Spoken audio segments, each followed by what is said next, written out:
నేను కూడా అనుకున్నాను. ఎన్ని గొడవలైనా ఎన్ని చేసుకున్నా అన్నదమ్ములు ఒకటే అనుకున్నాను నేను కూడా. ఎందుకంటే ఇప్పుడు ఈవెంట్ కూడా మనతోనే రావచ్చాము అనుకున్నాను. అంటే బయట టాక్ అనిపిస్తుంది నాకు. అయితే ఇప్పుడు ఫ్యామిలీ పరంగా అయితే రావచ్చు. మోహన్ బాబు సార్ వాళ్ళు కూడా మాట్లాడుకున్నారని చెప్పేసి నాకు కూడా అనిపిస్తుంది.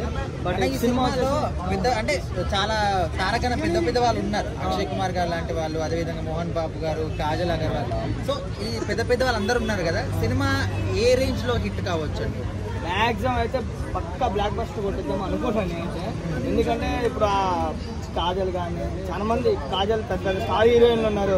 ప్రభాస్ మ్యాక్సిమం ప్రభాస్ కోసం సినిమా చూస్తారు పక్కా చూస్తారు. ఎందుకంటే ప్రభాస్ ని ముందు పెడితే చూడరేమో అని చెప్పేసి చివరిలో లాస్ట్ ఒక 20 నిమిషాలు ప్రభాస్ కోసం పెట్టారు. ఆ సినిమా మొత్తం ప్రభాస్ కోసం చూస్తారని చెప్పేసి కలెక్షన్ కూడా అమౌంట్ కూడా అంతానే వస్తుందని చెప్పేసి నేను అనుకుంటున్నాను. అంటే స్టోరీ పరంగా ఏం లేకపోయినప్పటికీ కూడా ప్రభాస్ గారి కోసం చూసే అవకాశం ఎక్కువ ఉందంట. పక్కా ఫ్యాన్స్ పక్క అయితే ప్రభాస్ కోసం వెళ్తారు. ఎందుకంటే ఆ లుక్ కానీ ఆ శివుడు వేషం కానీ మ్యాక్సిమం అయితే ప్రభాస్ కోసం వెళ్తారు. బ్రో ఆల్రెడీ మనం భక్త కన్నప్ప సినిమా చూసాం. ఇంత కూడా చేంజ్ ఉండదు స్టోరీ కానీ అందరికీ తెలుసు. మరి ఏ పాయింట్ మీద కన్నప్ప సినిమా చూడాలంటారు? ప్రభాస్ కోసం అయితే పక్క వెళ్తారు. పాయింట్ అంటే ఇప్పుడు సినిమా శివుడు గురించి అయితే ఉంది కాబట్టి స్టోరీ కాబట్టి పక్కా ఆల్రెడీ మనం భక్త కన్నప్పలో చూసాం. కృష్ణంరాజు గారు చేశారు సేమ్ స్టోరీ. ఇక్కడ కూడా ఎలాంటి చేంజెస్ మరి ఎందుకు ఈ కన్నప్ప చూడాలి? కన్నప్ప ఎందుకు చూడాలంటే బట్ శివుడు గురించి శివుడు గురించి ఉంది. అంటే ప్రభాస్ యాక్టింగ్ చేస్తున్నాడు.